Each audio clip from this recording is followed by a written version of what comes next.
안녕하십니까. 저는 중국인 군사물자 납품업자 장샤오롱이라고 합니다. 저는 어려서부터 우리 중국이야말로 세계의 중심이며 동아시아 일대 국가들은 전부 우리를 부러워하고 필사적으로 흉내내고 있다고 믿어왔습니다. 특히 한국이라는 나라가 가장 눈에 거슬렸습니다. 늘 우리 중국 문명을 베꼈다고 생각했습니다. 음식이며 옷차림, 무술, 심지어는 말투까지 우리를 모방하고 있다고 여겼습니다. 그런데도 요즘 들어 웬일인지 한국이 자꾸 각종 무기나 최첨단 기술 분야에서 전 세계의 관심을 받고 있습니다. 이거 참 기가 막히고 코가 막힐 노릇입니다. 제가 보기에는 한국은 원래 아무것도 스스로 만들어 내지 못하는 나라였는데 말입니다. 그래서 저 장샤오롱이 직접 나서서 이 터무니없는 상황을 확인하고 무엇이 진실인지 밝히고자 결심했습니다. 처음에는 제 거래처인 파키스탄 쪽에서 큰 연락이 왔습니다. 인도와의 국경 분쟁이 다시 거세지고 있으니 중국산 자주포인 SH-15 차륜형 자주포를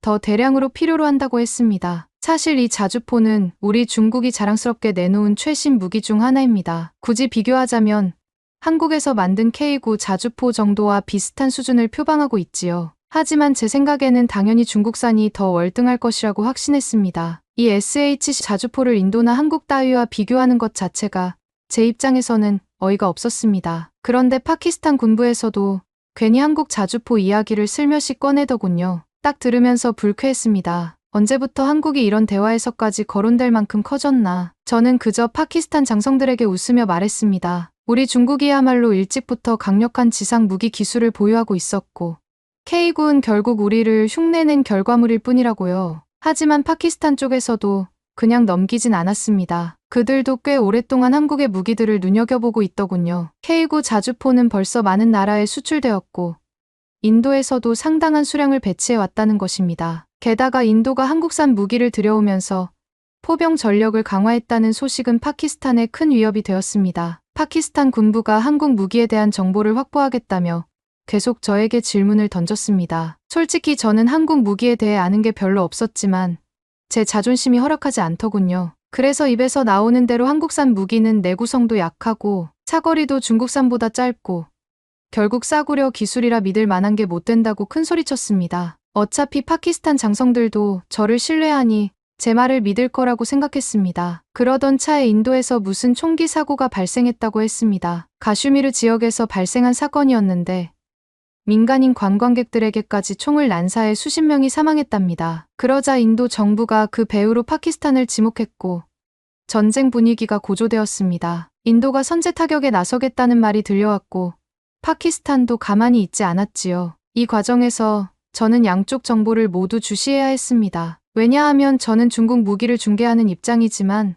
실제로 무기가 사용되는 전장을 눈으로 확인해야 훗날 사업을 제대로 할 수 있기 때문이었습니다. 사건 초기에는 그저 국지전 수준으로 끝날 줄 알았습니다. 하지만 인도가 라팔 전투기까지 출격시키고 파키스탄 쪽에서 중국산 전투기인 젠10 계열을 사용했다는 이야기가 흘러나오면서 분위기가 심각해지는 모양새였습니다. 저야말로 그 젠10 전투기의 수출 계약을 연결한 사람 중 하나였기에 파키스탄이 이를 제대로 운용해 줄 거라 믿었습니다. 동시에 속으로는 인도의 라팔 전투기를 과연 중국 전투기가 상대할 수 있을지 약간의 의문도 들었습니다. 물론 공식적으론 중국 전투기는 세계 최고 수준이다. 라팔 따위는 발 밑에도 못 미친다라고 자신 있게 공언했지만 개인적으로는 라팔이 결코 만만치 않음을 잘 알고 있었습니다. 그러던 중 믿을 수 없는 소식이 전해졌습니다. 파키스탄이 중국산 전투기로 인도 공군 전투기들을 여러 대 격추했다는 겁니다. 파키스탄 정부 고위급 인사가 국회에서 직접 밝혔다고도 했습니다. 그것만 듣고도 저는 몹시 흥분했습니다. 드디어 우리 중국 무기가 가치를 증명했다.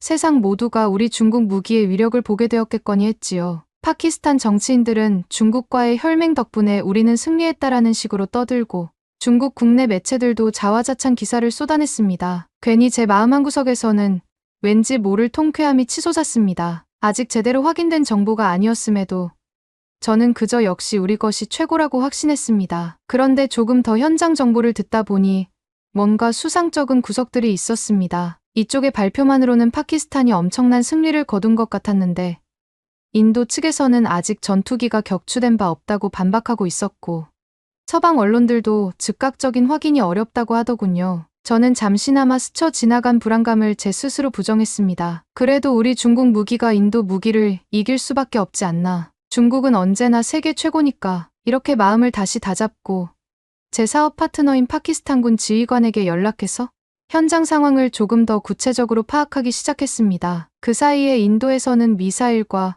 정밀유도 폭탄을 사용해 파키스탄 내 거점들을 선제 타격했다고 했습니다. 그런데 파키스탄도 가만히 있지 않고 자국 영토에 진입한 인도 전투기들을 맞받아치며 일부를 격추시켰다 주장했습니다. 인도 전투기 조종사들을 포로로 잡았다는 말도 흘러나왔습니다. 공식 발표가 어지럽게 뒤섞인 덕분에 상황이 혼란에 빠졌습니다. 그러나 파키스탄과 중국 SNS에서는 중국 무기 대승리를 외치며 엄청난 축제 분위기를 내고 있더군요. 저는 이런 흐름이 당연하다고 생각했습니다. 어차피 한국이나 인도 따위는 중국에 맞설 수 없으니까요. 하지만 한편으로 한국 이야기가 계속 거론되는 것이 신경에 거슬렸습니다. 파키스탄군이 SH-15 자주포를 대규모로 배치했는데 인도군에서는 한국산 K9 자주포를 전선에 배치해 맞선다는 소식이었습니다. 이건 솔직히 조금 이상했습니다. 제가 알기로 인도는 러시아 무기를 많이 도입해왔고 프랑스, 이스라엘 무기도 쓰는 편이지만 한국산 자주포가 그렇게까지 널리 쓰일 줄은 몰랐습니다. 그러니 점점 불안했습니다. 만약 인도가 한국산 K9로 파키스탄의 중국산 SH-15를 일방적으로 제압해버린다면 저처럼 중국 무기를 수출하는 입장에서는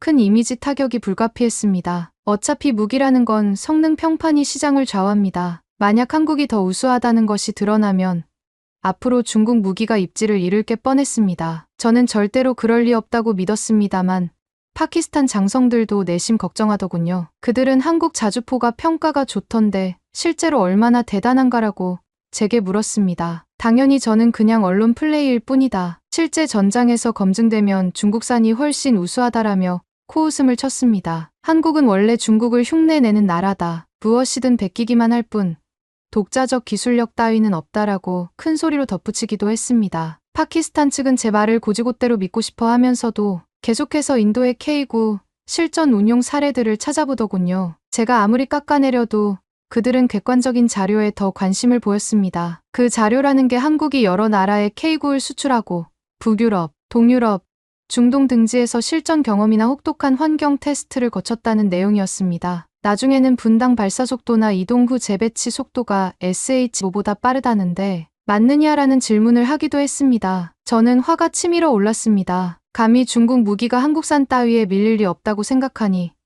이런 질문 자체가 모욕처럼 느껴졌습니다. 그러던 중 인도와 파키스탄 사이의 전선이 더욱 치열해졌습니다. 실시간으로 들려오는 소식에 따르면 양측의 포병들이 국경 지역에 몰려들어 서로 불꽃 튀는 사격 훈련을 펼치고 있다 합니다. 파키스탄군이 중국산 SH-10 자주포를 대량 배치한 동시에 인도군은 한국산 K9 자주포를 주력으로 전선에 배치했습니다. 마치 둘 다 진짜로 자신의 우수성을 증명하려는 듯 보였습니다. 파키스탄군은 중국의 자주포가 훨씬 기동성이 좋고 사거리도 길다. 게다가 경량이라서 수송기가 손쉽게 운반할 수 있다라며 자신감을 드러냈습니다. 한편으로 인도군에서는 K9는 이미 여러 전투 환경에서 입증된 모델이고 사거리와 명중률, 그리고 재장전 속도 면에서 최고 수준이다라고 발표했습니다. 저는 이 뉴스를 보면서 정말로 신경이 곤두섰습니다. 뭔가 잘못되어 가고 있다는 느낌이 커졌습니다. 아무리 저와 중국이 최고라 믿어도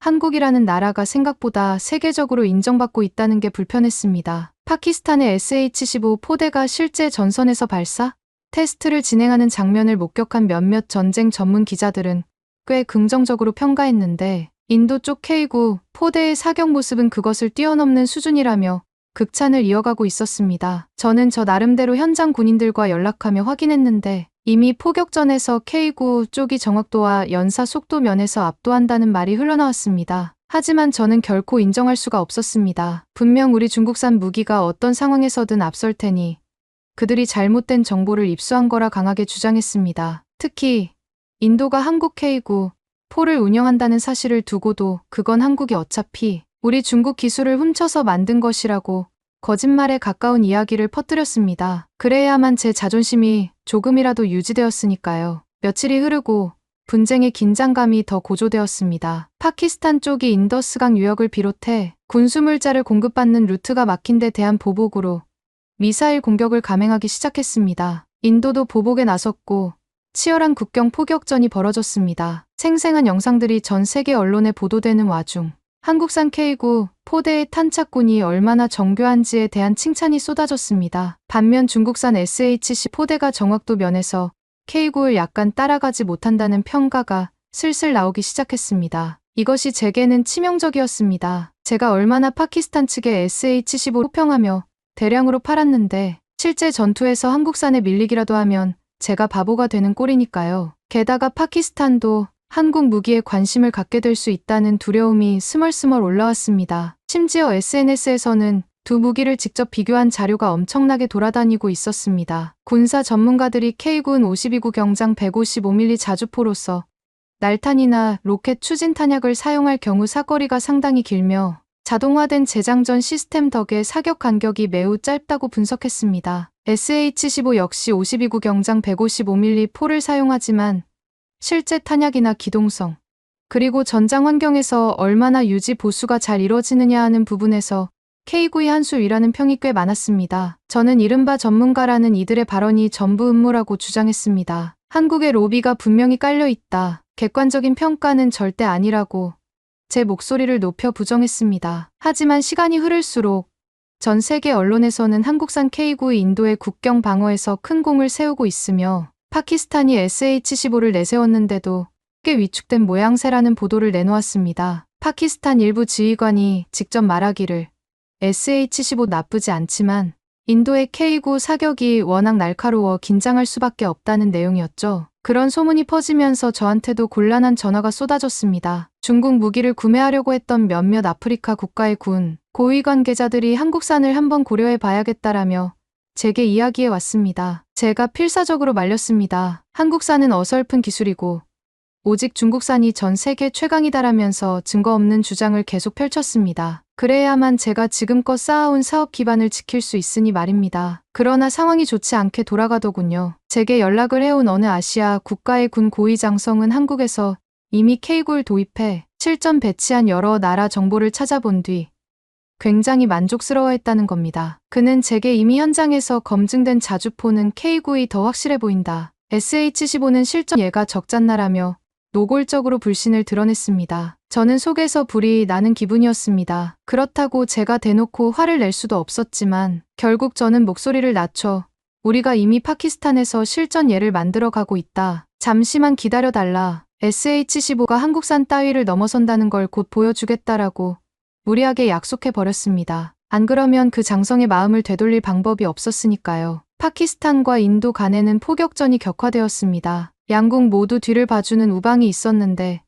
파키스탄은 말 그대로 우리 중국이 든든한 버팀목이었습니다. 인도는 러시아나 서구 국가, 그리고 어찌 보면 한국까지도 무기 거래로 연결되어 있었습니다. 솔직히 개인적으로는 이번 분쟁이 더 심각해지지 않길 바랐습니다. 무기는 팔아도 전쟁이 터져버리면 저나 제 중국 기업 파트너들도 정세가 너무 위험해지기 때문입니다. 하지만 이미 상황은 걷잡을 수 없이 커졌습니다. 언론에서는 언제라도 대규모 충돌이 발생할 수 있다고 예측했습니다. 인도군은 K9를 비롯해 여러 러시아제 자주포와 미사일 전력을 증강하고 파키스탄군도 SH-15를 추가로 전선에 배치했습니다. 어딜 가든 중국산 대 한국산의 대결 구도라는 식으로 이야기가 오갔습니다. 저는 이 구도를 정말 싫어했습니다. 왜냐하면 만약 결과가 좋게 나오면 상관없지만 만에 하나 중국이 밀리는 결과가 나오면 창피함은 온전히 제가 떠안아야 했으니까요. 그러던 중 포병끼리의 대규모 충돌이 실제로 벌어졌습니다. 양측이 서로 6시간 넘게 포격전을 벌였는데 이 과정에서 드론 영상을 통해 사격 정확도를 확인할 수 있었던 언론과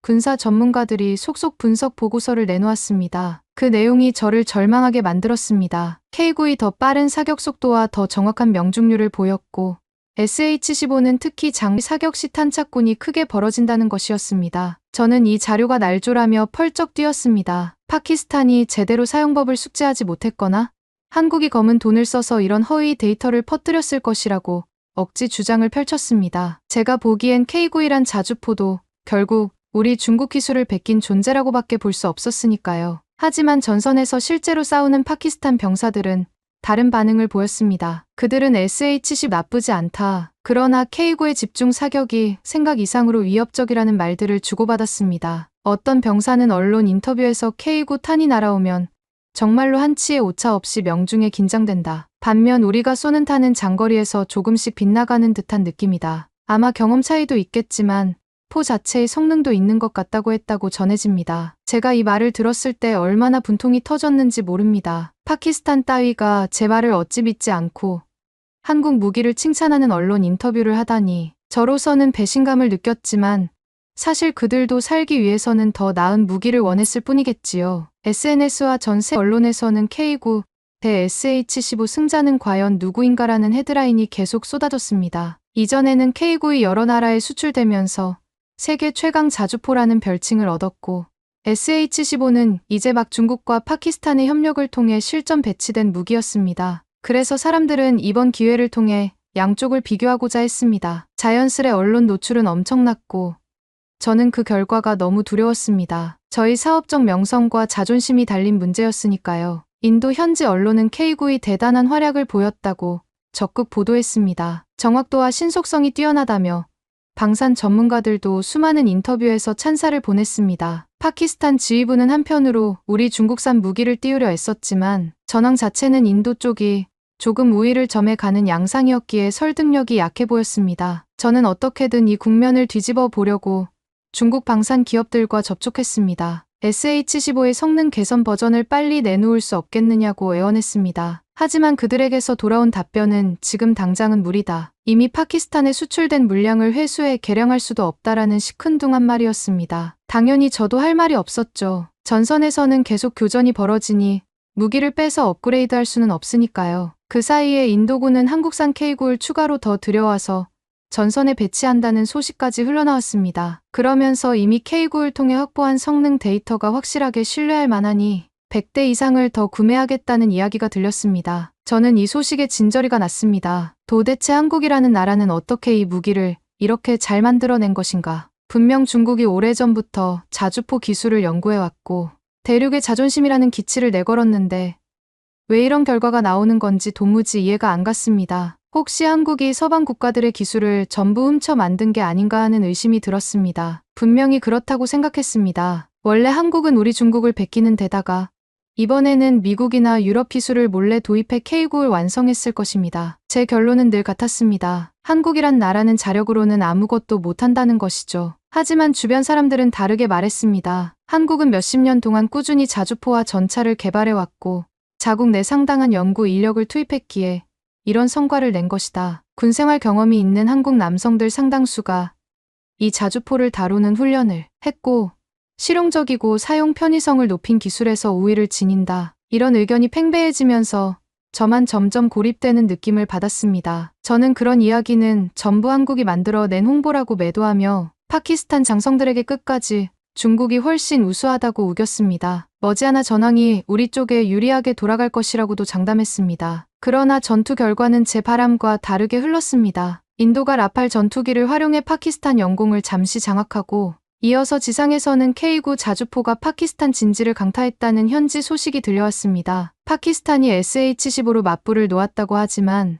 애초에 인도가 먼저 포탄을 쏟아부어 지휘시설과 탄약 보급 지점을 타격했다는 말이 나왔습니다. 그 결과 지휘 체계가 혼란스러워져 우리 중국산 자주포도 제대로 된 반격 태세를 갖추지 못했다는 분석이었습니다. 한마디로 작전의 완성도에서 K9 쪽이 한 수 앞선 듯 보였는데 저는 이것이 파키스탄의 실수라고 주장했습니다. 무기를 아무리 좋아도 운용하는 측이 바보 같으면 결국 망한다. SH-15는 한국산보다 더 뛰어나지만 파키스탄이 그걸 제대로 다루지 못하고 있다고 변명했습니다. 제게 돌아오는 반응은 그저 자기 합리화 아니냐는 시선뿐이었습니다. 중국 현지 SNS에서는 파키스탄이 인도 전투기들을 대거 격추시켰다는 자화자찬 글이 한동안 올라왔지만 전선 상황은 점차 인도가 우세하다는 쪽으로 굳어지는 분위기였습니다. 결국 파키스탄 고위층에서도 분쟁이 장기화되면 경제적으로 막대한 부담을 지게 되고 지상전에서 한국산 자주포의 위협이 심각하다는 점을 인정하기 시작했습니다. 물론 제가 보기엔 그들이 너무 나약한 겁니다. 조금만 더 버티면 우리 중국이 압도적 화력 지원을 제공할 수도 있는데 파키스탄이 겁을 먹고 우왕좌왕하는 바람에 계속 밀리는 것입니다. 저는 속으로 그들을 무능하다고 욕했습니다. 한국에 밀릴 리가 없는데도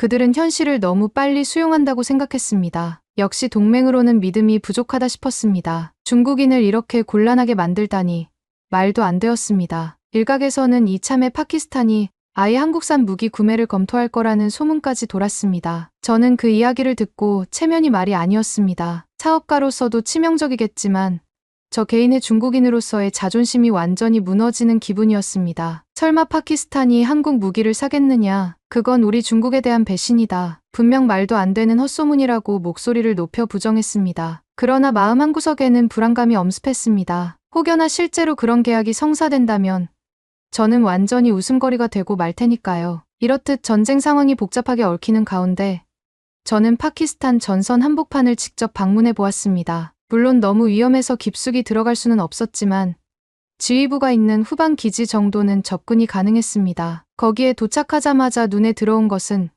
예비로 대기 중인 SH-15 자주포 면문이었습니다. 파키스탄 병사들은 자주포 앞에서 잔뜩 긴장한 표정이었습니다. 저는 그들에게 다가가서 이런저런 사기를 북돋우려 했습니다. 이 무기는 세계 최고다. 감히 K9이 넘볼 수 없다. 자부심을 가지고 싸우라라고 말했지요. 그러나 병사들 표정은 어두웠습니다. 이미 전장에서 다른 부대가 K9 포격에 큰 타격을 입었다고 했습니다. 그러나 저는 끝까지 이건 너희의 잘못된 운용 탓이다. SH-15가 아니라 K9이 당연히 떨어진다라고 우겼습니다. 설계가 비슷하긴 해도 중국이 한 수 위다. 한국의 기술 따위는 중국이 오래전에 확보했던 것이라고 계속 주장했습니다. 그때 지휘부에서 근무하던 한 파키스탄 장교가 조심스레 말을 걸어왔습니다. 장샤오룽 씨, 솔직히 말해 우리는 K9의 재장전 속도와 사격 정확도가 아주 뛰어나다고 느끼고 있다. SH-15와 비등비등할 줄 알았는데 실제로는 조금 밀리는 것 같다라고요. 저는 그 말을 듣자마자 화를 내며 말도 안 된다. 분명 사용상의 문제나 훈련 부족 탓이다. 게다가 한국은 마케팅을 너무 잘해서 과장된 명성을 얻고 있을 뿐이라고 몰아붙였습니다. 장교는 난처한 표정을 지으며 물러났습니다. 심지어 그는 도움받을 길이 있다면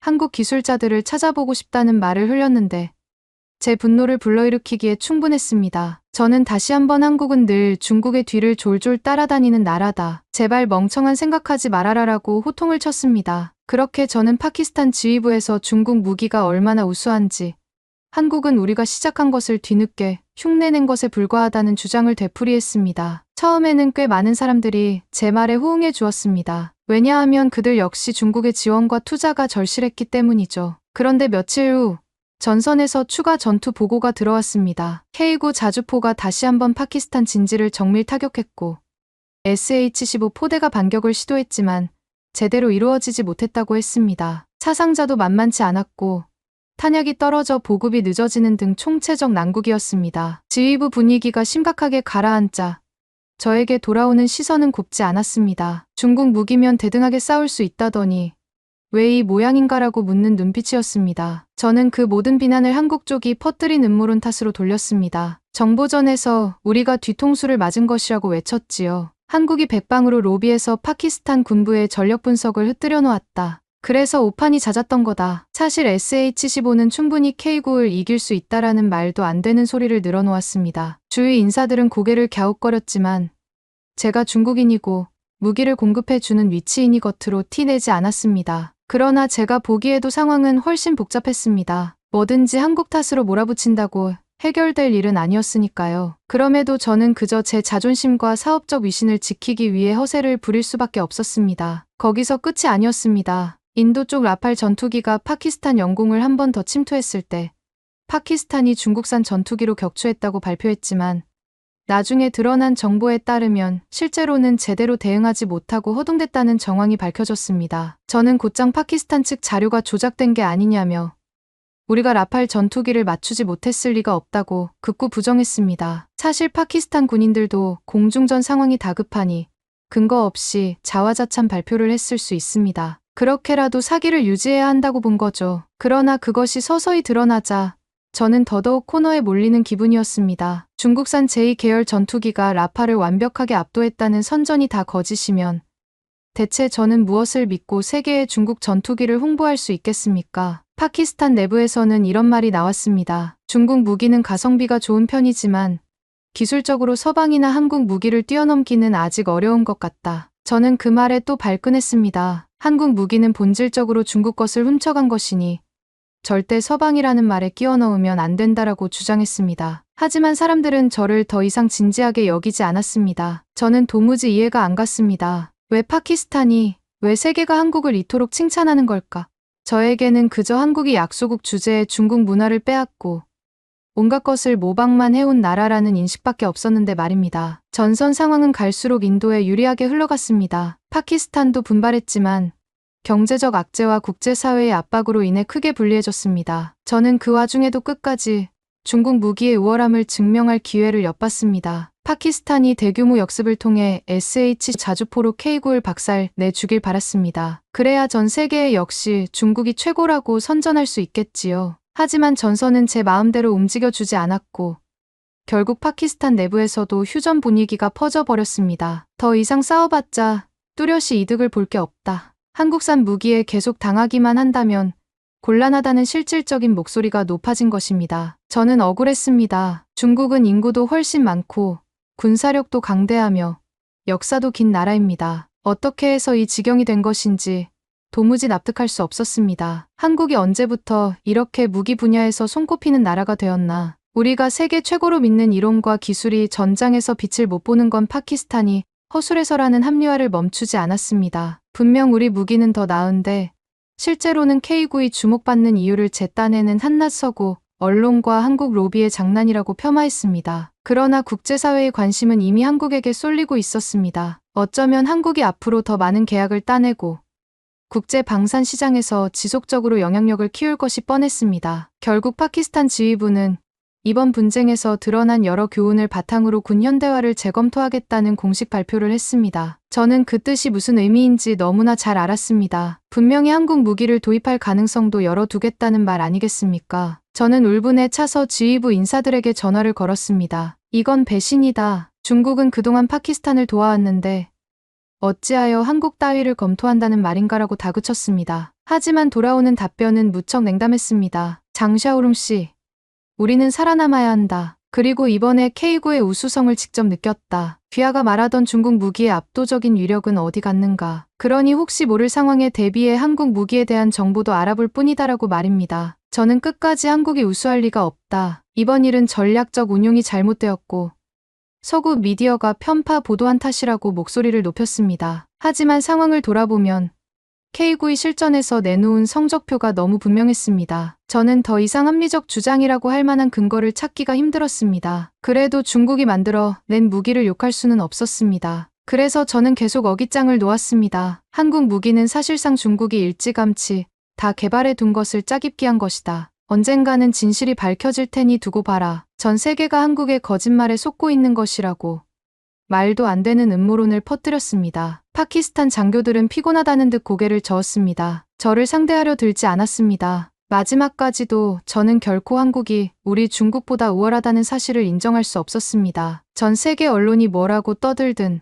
한국이 전통문화니 무기 기술이니 우수하다고 치켜세우든 저는 절대 믿지 않기로 했습니다. 어쩌면 제가 중국인으로 태어날 때부터 주입받은 세계관 때문인지도 모르겠습니다. 중국은 불멸의 대국이고 한국은 우리를 따라잡을 수 없다는 생각 말입니다. 지금 이 분쟁에서도 한국산 자주포가 좀 두각을 나타낸 것처럼 보이는 건 단지 운이 좋았을 뿐이라 생각했습니다. 파키스탄이 제대로 준비만 했어도 SH-15 훨씬 강력했을 거라고요. 그리고 저는 이런 논리를 바탕으로 곧 우리가 더 강력한 무기를 내놓으면 한국 따위는 이길 수밖에 없다라고 파키스탄 측 인사들에게 설파하고 다녔습니다. 그래서 저는 오늘도 중국 공장에서 새롭게 연구 중인 기술 자료들을 찾아보며 한국을 뒤집을 만한 혁신 무기가 나오기만을 기다리고 있습니다. 감사합니다. 두 번째 사연 바로 시작하겠습니다. 안녕하세요. 저는 링링이라고 합니다. 베이징에서 태어나 자랐고 제 부모님은 전통적인 가치관과 강한 중화 사상을 가진 분들이십니다. 어려서부터 저는 우리 중국은 세계의 중심이며 모든 동아시아 문명이 중국을 기원으로 한다라는 말을 귀에 못이 박히도록 들어왔습니다. 특히 아버지는 역사를 전공하셨는데 가정에서 늘 중국이 동아시아 문명 전반에 결정적이고 가장 중요한 영향을 미쳐왔다라고 강조하셨습니다. 어머니 또한 정치와 사회 문제에 관심이 많으셔서 중국의 발전과 대국으로서의 위상을 자랑스럽게 여기십니다. 어릴 때부터 저는 한국, 일본, 베트남 같은 주변국들이 예전에 중국의 영향을 받았고 지금도 문화, 언어, 역사 등 많은 분야에서 중국과 밀접한 관련이 있다는 이야기를 부모님께 자주 들었습니다. 굳이 무시하려고 하지는 않았지만 자연스럽게 우리가 중심이고 나머지 국가는 중국을 본받아왔으니 당연히 우리를 존경해야 한다라는 인식을 품게 되었습니다. 그리고 부모님은 대체로 주변국들에게 호의적이지 않았습니다. 특히 한국인들은 우리 역사를 훔치고 동북공정 문제도 괜히 트집 잡으며 자기가 원조라고 우긴다라는 말을 종종 하셨기에 저 역시 한국에 대해 좋지 않은 선입견을 갖게 되었죠. 하지만 저는 베이징대 역사학과에 입학하면서 조금은 더 열린 시각을 갖고 싶다는 마음이 있었습니다. 부모님의 영향이 컸고 저 역시 중화 사상을 굳게 믿었지만 막상 대학에 오니 다양한 관점과 학설이 존재한다는 걸 알게 되었거든요. 물론 아직까지도 저는 중국이야말로 동아시아 문명의 뿌리라는 믿음이 흔들리지는 않았지만요. 그러던 중 학교에서 한국으로 MT를 가자는 제안이 나왔습니다. 원래는 베이징대 역사학과의 전통으로 매년 중국 내 역사 유적지를 돌아다니며 세미나 형식으로 워크숍을 열곤 했습니다. 그런데 이번에는 담당 교수님이 한중 관계의 역사적 쟁점을 주제로 새롭게 시도를 해보자며 직접 한국으로 이동해서 한국의 박물관, 영문대, 문화유적 등을 답사해보는 기획을 내셨습니다. 사실 전 처음에 그 제안을 듣고 한국에 갈 필요가 있을까? 어차피 모든 역사는 우리 쪽 자료가 더 풍부하고 신뢰도가 높을 텐데라고 반발심이 들기도 했습니다. 제 친구들도 비슷한 생각을 했고요. 하지만 실제로 한국의 시각이 어떤지 확인하는 것도 나쁘지 않을 것 같다는 교수님의 말씀이 꽤 설득력 있어서 저를 포함한 10명 정도가 참가하기로 했습니다. 출발하기 전에 교수님께서 동북공정에 관해 간단한 특강을 해주셨습니다. 물론 저도 어느 정도 알고 있었지만 좀 더 구조적으로 배우게 된 거죠. 동북공정이란 2002년부터 중국 정부 산하의 CASS에서 온 동북병강 역사여 현재 상황 계열 연구 공정의 줄임말입니다. 간단히 말하면 중국의 동북 지역 과거, 만주의 역사와 관련된 연구를 총정리해 자국 영토와 역사적 정통성을 확립하고자 하는 프로젝트입니다. 여기에는 고조선, 고구려, 발해 같은 고대 국가들이 모두 중국의 지방 정권 혹은 중국의 지방, 소수민족 왕조였다는 논리가 포함되어 있지요. 문제는 한국 쪽에서는 고조선,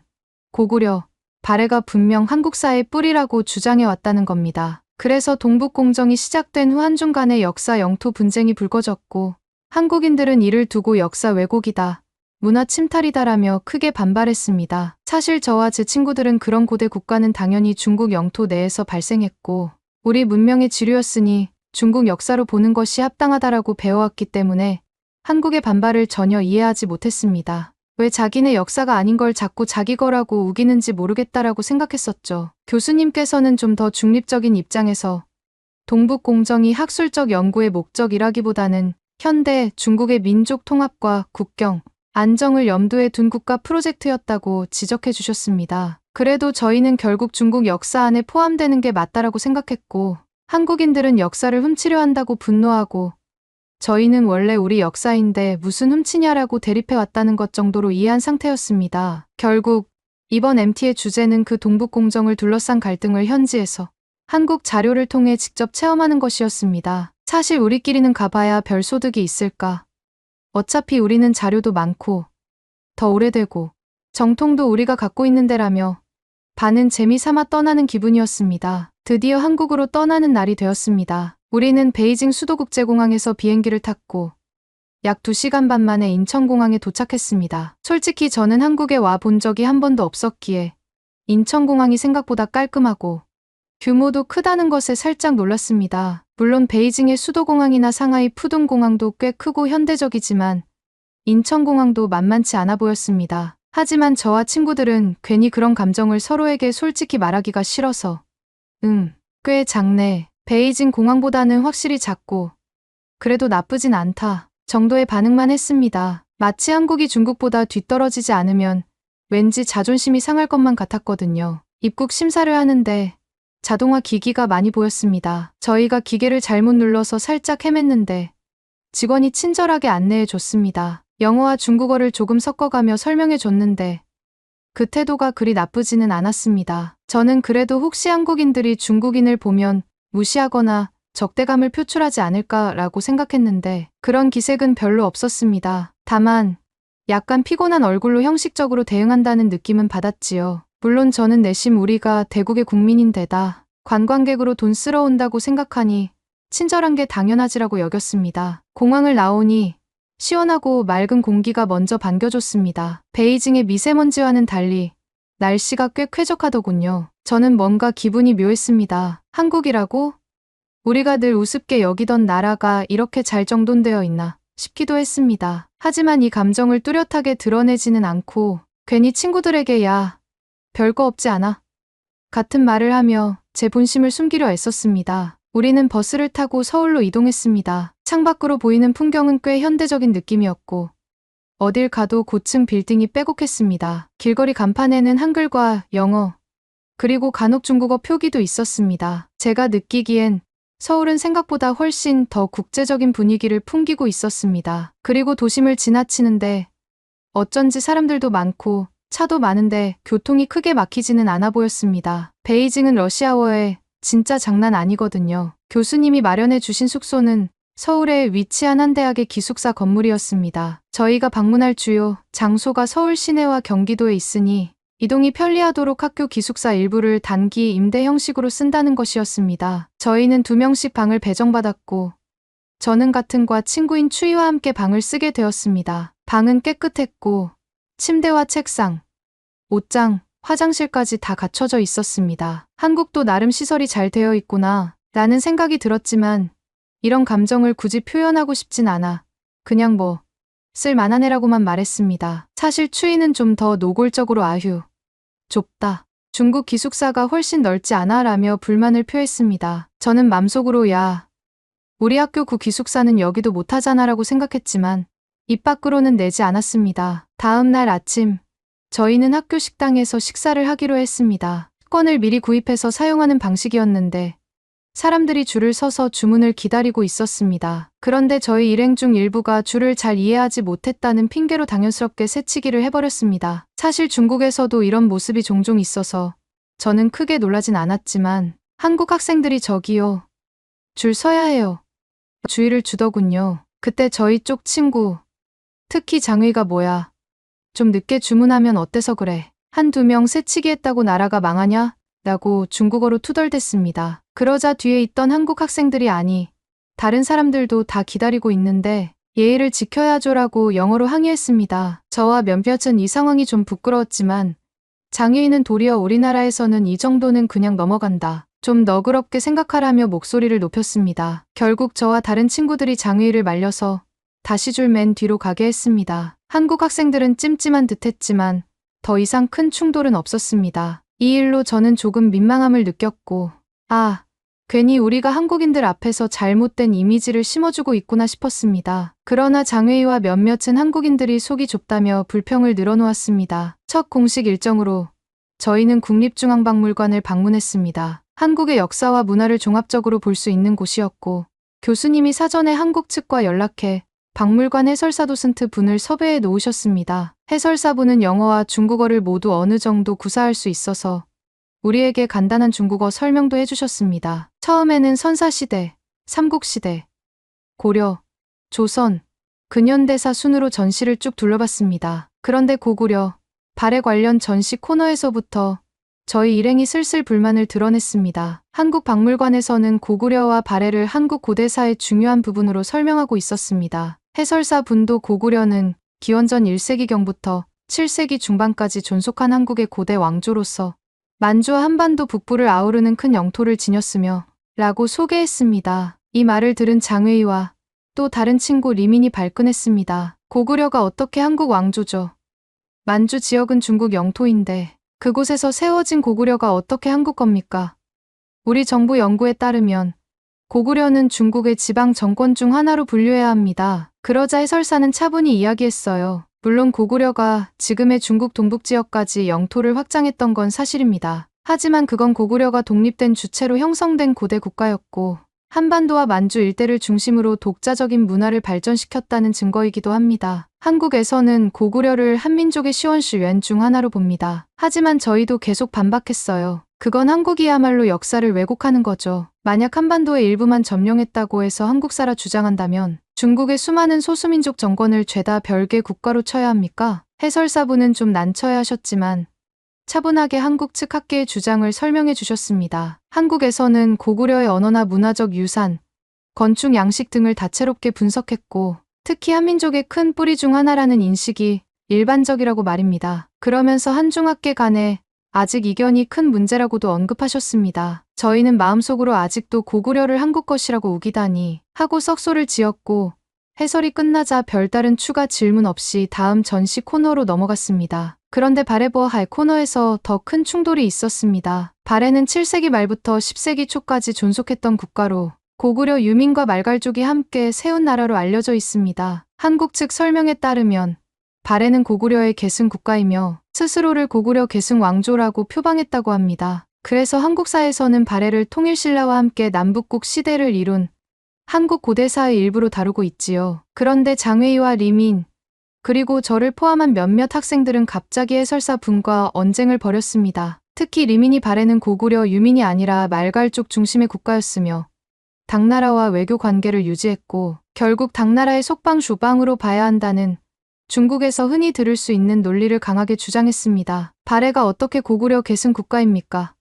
말갈족이 세운 나라고 당나라 황제로부터 책봉을 받았는데 그건 독립국가가 아니라 속국이나 마찬가지예요. 이번에도 역시 해설사가 차분히 설명해 주었어요. 그 부분에 대해서도 연구가 많습니다만 발해, 국왕이 고려라는 이름으로 스스로를 표방한 문서와 고구려 계승을 상징하는 여러 가지 문화 유물, 예를 들어 상경용 첨부 샨지 궁궐터 등이 고구려 양식을 많이 계승했다는 점에서 한국 학계는 발해를 고구려를 잇는 왕조로 봅니다. 여기서 갑자기 저희 쪽에서 증거를 보여달라고 강하게 요구했는데 해설사 분과 동행한 박물관 직원이 해당 유물들이나 기록 문서는 실제 유적 발굴, 보고서와 논문들을 통해 확인 가능하다라며 해당 자료 목록을 제시했습니다. 거기에는 발해가 스스로를 고려로 칭했다는 문서 기록, 대조영 발해 건국자은 본래 고구려 장수였다는 옛문헌 기록, 발해 사신이 일본에 가서 고구려 계승을 표명했다는 일본 측 외교, 문서 내용 등이 구체적으로 언급되어 있었습니다. 그걸 본 리민이 잠시 말문이 막힌 듯했지만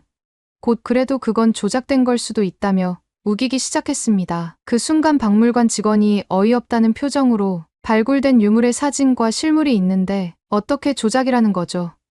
중국에서도 이 유적에 대한 발굴을 공동 연구했지 않나요? 라며 되물었고 그저 아연실색한 리미는 더 이상 뾰족한 말을 내놓지 못했습니다. 주변에서 구경하던 한국인 관람객들도 힐끗힐끗 보며 왜 저러지?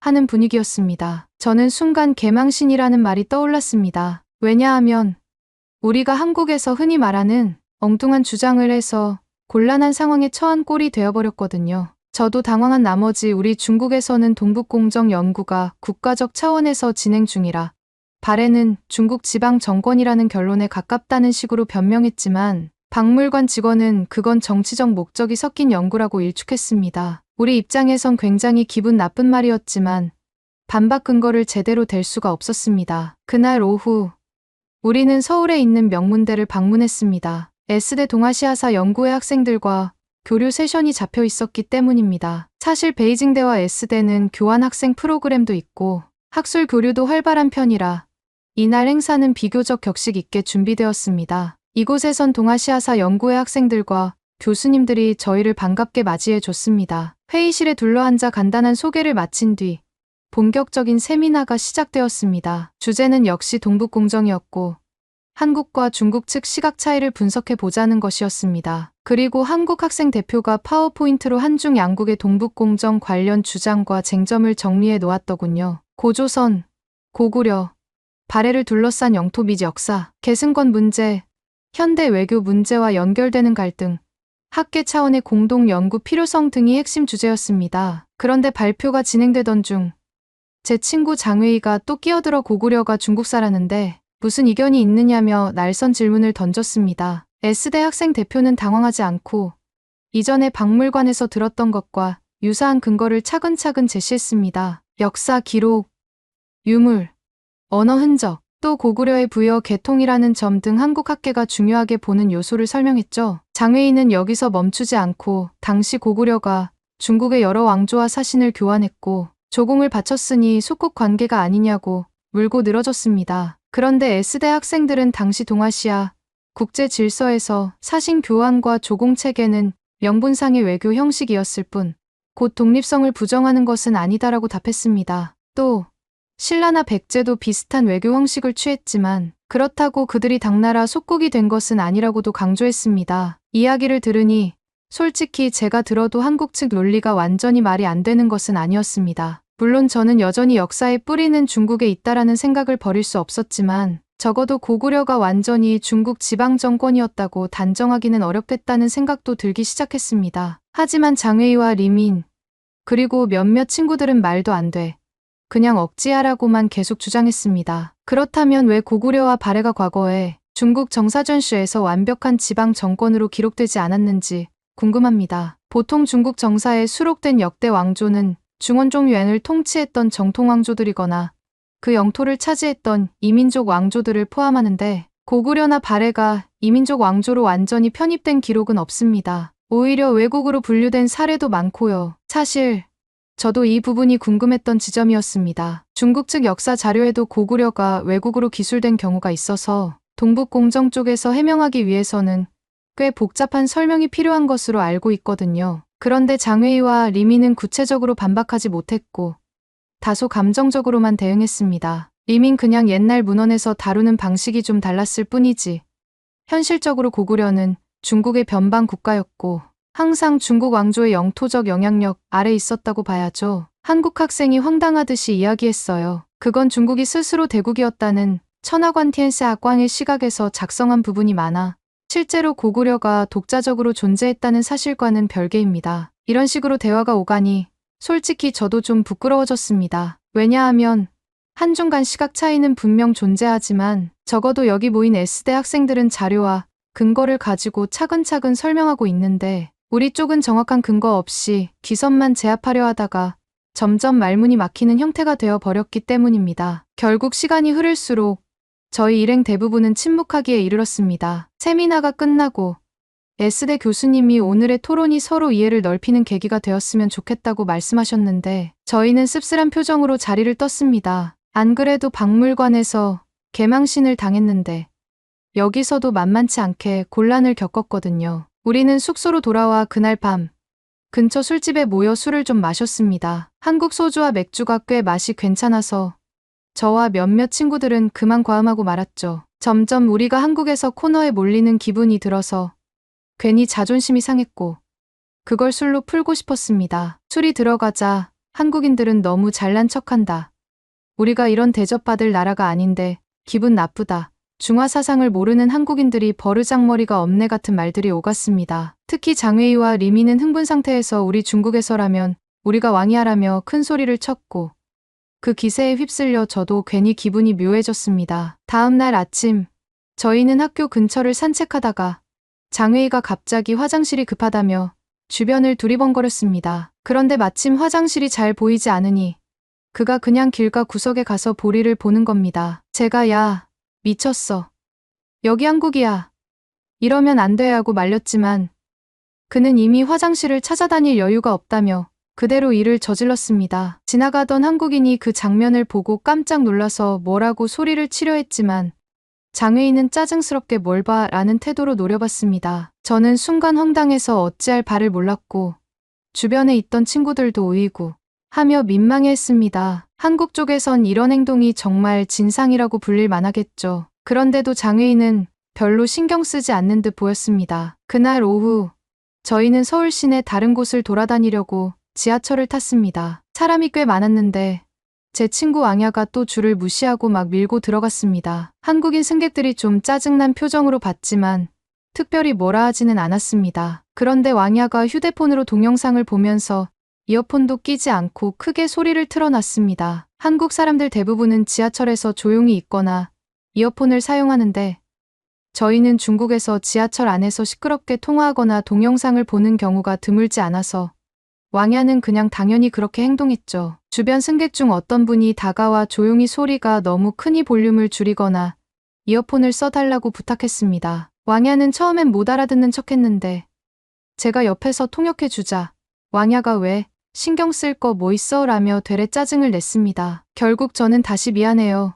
줄일게요라고 한국어로 사과를 했습니다. 왕야는 제게 왜 내가 죄인이 된 듯이 굴어라며 불만을 터뜨렸고요. 솔직히 저는 점점 수치심을 느꼈습니다. 여기 오는 내내 개망신만 당하더니 이제는 공공장소에서까지 진상을 부리고 있네라는 자각이 들었거든요. 하지만 이미 일행 전체가 기분이 뒤틀린 상태라 서로를 통제하기가 쉽지 않았습니다. 다음 날 저희는 시내 한 카페에서 잠시 쉬게 되었습니다. 그런데 제 친구 중 하나인 펑이 카페 직원의 물건을 자기가 막 써도 된다는 듯이 들고 가서 쓰는 겁니다. 카페 직원이 황당해하면서 죄송하지만 저건 저희 직원용이라 사용하시면 안 돼요라고 말했더니 펑은 노트북 잠깐 쓰는 게 큰일이냐? 라며 불만을 표출했습니다. 직원은 화를 내지 않고 침착하게 필요하시면 빌려달라고 이야기를 하세요. 라고 했습니다. 그런데 펑은 귀찮아. 어차피 쓰고 돌려줄 건데 뭘 그러냐고 대꾸했죠. 옆에 있던 제가 그만해. 우리도 여기서 진상 부리지 말자고 만류하자 펑은 한국인들은 왜 이렇게 쫀쫀해? 라며 비아냥거렸습니다. 주변 손님들 중 몇 명이 우리 쪽을 곁눈질했지만 아무도 대놓고 큰 소리를 내진 않았습니다. 저는 마음이 더 이상 불편해졌습니다. 진짜 우리가 이렇게까지 무례해야 하나? 한국이 싫다고 해도 여기서 이런 식으로 행동하는 건 너무한데 라는 생각이 들었거든요. 그런데 아무리 이런 마음이 들어도 제가 친구들을 단속하긴 어려웠습니다. 이미 다들 우린 대국민이니까 어디 가도 우리 방식대로 해도 되라는 일종의 부정적인 자부심에 빠져 있었기 때문이죠. 그래도 MT의 목적은 어디까지나 한국 내 역사 자료 탐방이었기에 우리는 다시 다른 박물관을 방문했습니다. 이번에는 한반도 고대사 전문 박물관으로 여기서 고조선, 고구려, 발해뿐 아니라 여러 소국사과와 마안, 진안, 변한 등 다양한 초기 국가들에 대한 전시가 있었습니다. 먼저 고조선 코너를 둘러봤습니다. 한국에서는 단군 신화를 통해 고조선을 고대 국가의 시초로 보고 기원전 2333년을 건국 시점으로 전통적으로 말하곤 합니다. 물론 이는 신화적 요소가 많아 역사적 실체로 바로 연결하기 어렵다는 견해도 있지만 한국인들에게 단군은 민족의 시조 비슷한 상징으로 여겨집니다. 그런데 저희 일행 중 몇몇은 그거 그냥 전설 아니냐.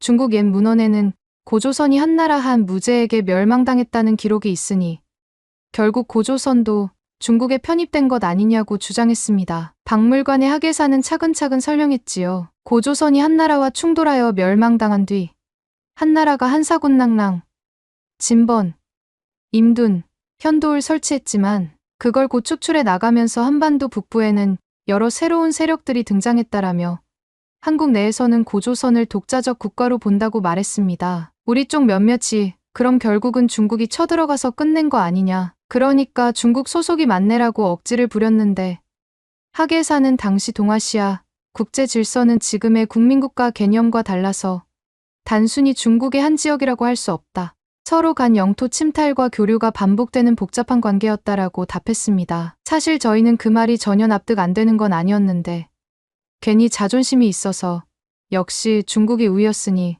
중국 것이라는 식으로 일축해버렸습니다. 박물관 학예사가 혹시 더 궁금한 점이 있냐고 물어봤습니다. 그때 리민이 또다시 왜 한국 사람들은 자꾸 중국 역사를 자기네 것이라고 우기는지 이해가 안 된다며 말선 태도를 보였죠. 학예사는 살짝 미간을 찌푸리더니 저희가 보기엔 오히려 중국 쪽이 고조선 고구려 발해 등 한민족의 역사로 이어지는 국가들을 지방 정권이라 주장하는 게 납득이 안 됩니다라고 맞받아쳤습니다. 사실 그 학예사는 영어와 중국어가 조금 서툴러서 감정이 더 직설적으로 드러났던 것 같습니다. 여기서 리민이 그럼 증거를 더 내놓으라고 했고 학예사는 다양한 역사 문헌과 고고학 자료 목록을 제시했습니다. 그 중에는 국내 성고구려 옛수도 발굴 자료, 발해 상경상징 궁전 유적 자료, 그리고 고조선 유물 등이 있었고 현대 연구자들이 과학적 분석을 진행한 보고서도 다수였습니다. 문제는 우리의 전문 지식으로는 그 자료들을 즉석에서 반박하기 어렵다는 점이었습니다. 그저 우리 쪽 연구와 다르다라고만 말할 수 있었죠. 결국 우리 교수님이 일단 자료는 우리가 가져가서 더 검토해보겠다고 중재를 했습니다. 저는 내심 아이씨,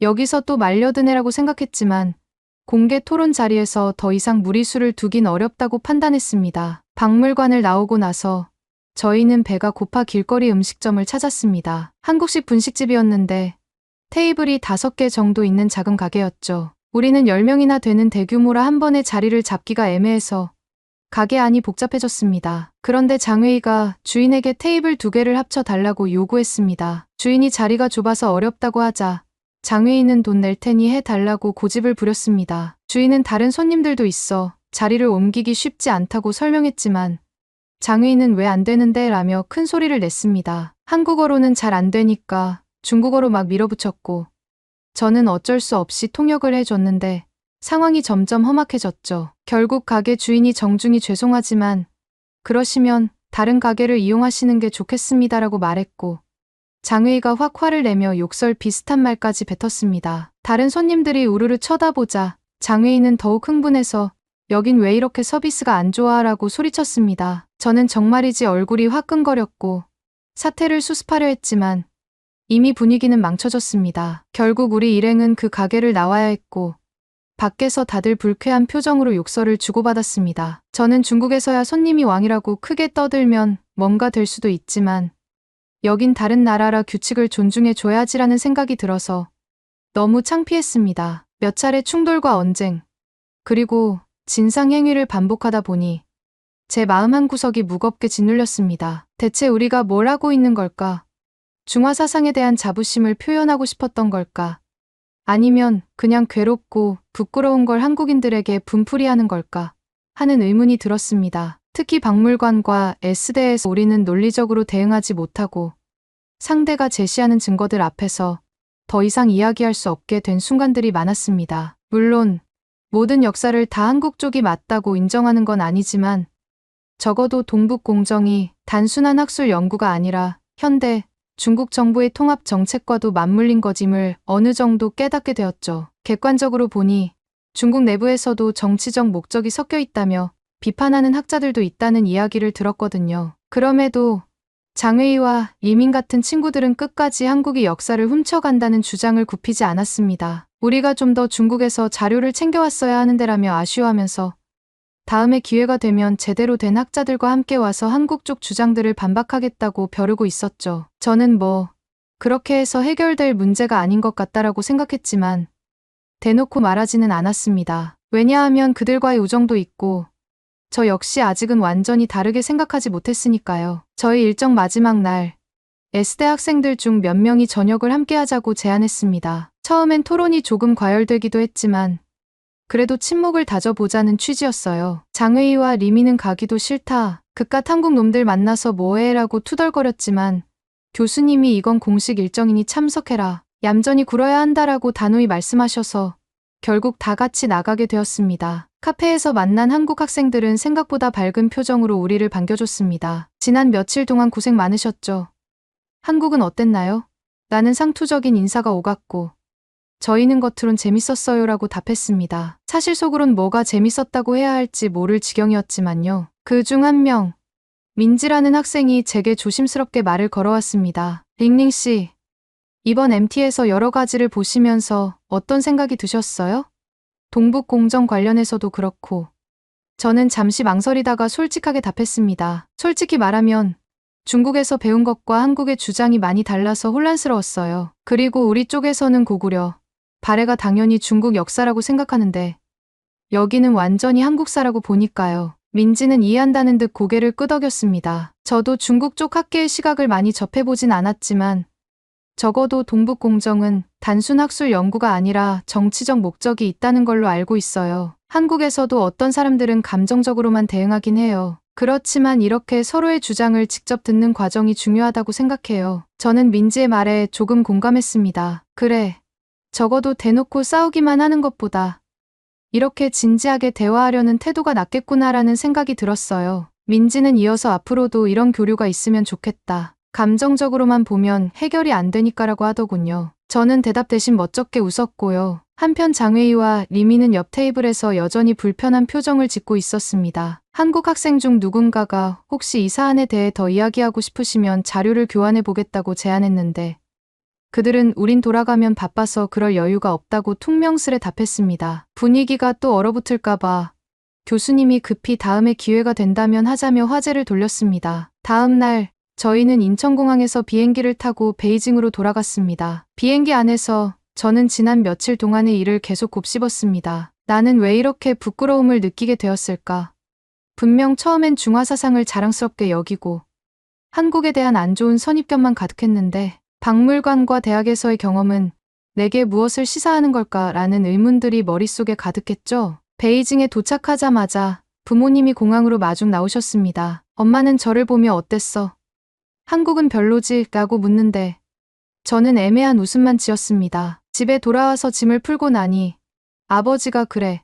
한국이 동북공정에 대해 또 난리였냐? 거기 가서 잘 따지고 왔느냐라고 물으셨습니다. 저는 솔직히 박물관에서 본 자료나 한국인들과의 토론 내용을 전부 말씀드리진 못했습니다. 그냥 생각보다 한국에서는 고구려랑 발해를 자기네 역사라 강하게 주장하고 있어요. 근데 구체적인 근거들도 있긴 하더라고요라고 얼버무렸습니다. 그러자 아버지는 그거 다 조작이야. 헛소리 말고 중국 정부 공식 견해가 진실이야라며 단칼에 잘라버리셨습니다. 내심 아버지와 깊은 대화를 해보고 싶었지만 이미 중화사상과 정치적 신념이 확고한 아버지에게 제가 무슨 말을 해도 소용없을 것 같았습니다. 저는 그날 대화를 포기하고 방에 틀어박혀 S대 학생들이 준 자료와 박물관에서 복사해온 자료들을 다시 읽어봤습니다. 한글 자료는 100% 해석하기 힘들어서 구글 번역 같은 것도 돌려보면서 천천히 살펴봤습니다. 그리고 여러 가지 생각이 들었습니다. 역사는 간단하지 않구나. 이건 우리 거지라고 무작정 주장하기 전에 사실관계와 여러 증거를 꼼꼼히 살펴봐야 한다. 동북공정은 정말로 정치적 목적이 강하다는 비판이 맞을 수도 있겠다. 물론 제가 하루아침에 중화사상을 버린 건 아니었지만 한국 측 주장을 전혀 무시할 수 없는 근거가 있다는 건 알게 되었습니다. 이렇게 한국에서의 MT는 저와 제 친구들에게 여러 가지를 남겨주었습니다. 박물관과 명문대 토론 현장에서 우리는 동북공정에 대한 한국 측의 반박 논리를 체계적으로 접하게 되었고 근거를 갖춰 설명하는 모습에 적잖이 당황했습니다. 우리가 중국이 대국이니 당연히 우리말이 맞는다고 생각했던 태도는 현장에서 자꾸만 논리적으로 무너지는 경험을 했습니다. 일부 친구들은 자존심이 상해 한국 곳곳에서 진상을 부렸고 새치기, 고성방가, 무단 사용, 길거리에서 볼일 보기 같은 무례한 행동을 서슴지 않았습니다. 그로 인해 한국인들에게 개망신을 당하고 부정적 시선을 받았지만 막상 그것을 타산지석 삼아 반성하기보다 오히려 한국이 속 좁다고 몰아세우려는 친구도 있었습니다. 저 개인적으로는 그런 친구들의 행동이 부끄럽고 잘못되었다고 느꼈고 또 한국인들의 논리 있는 설명을 들으며 동북공정이 과연 절대적 진실인가 라는 회의도 조금이나마 가지게 되었습니다. 지금도 부모님께서는 한국이 동북공정을 시비 걸어오는 철없는 나라라고 생각하시고 저 역시 그 영향을 완전히 벗어나지 못했습니다. 하지만 이번 MT 경험을 통해 저는 적어도 역사는 어느 한쪽이 무조건 독점할 수 있는 게 아니라 여러 시각과 증거를 종합해 신중하게 판단해야 한다는 점을 깨닫게 되었습니다. 중국이냐, 한국이냐를 떠나 역사를 대하는 태도가 좀 더 겸손해야 함을 느낀 것입니다. 이상 베이징대 역사학과 링링이 전해드렸습니다. 감사합니다.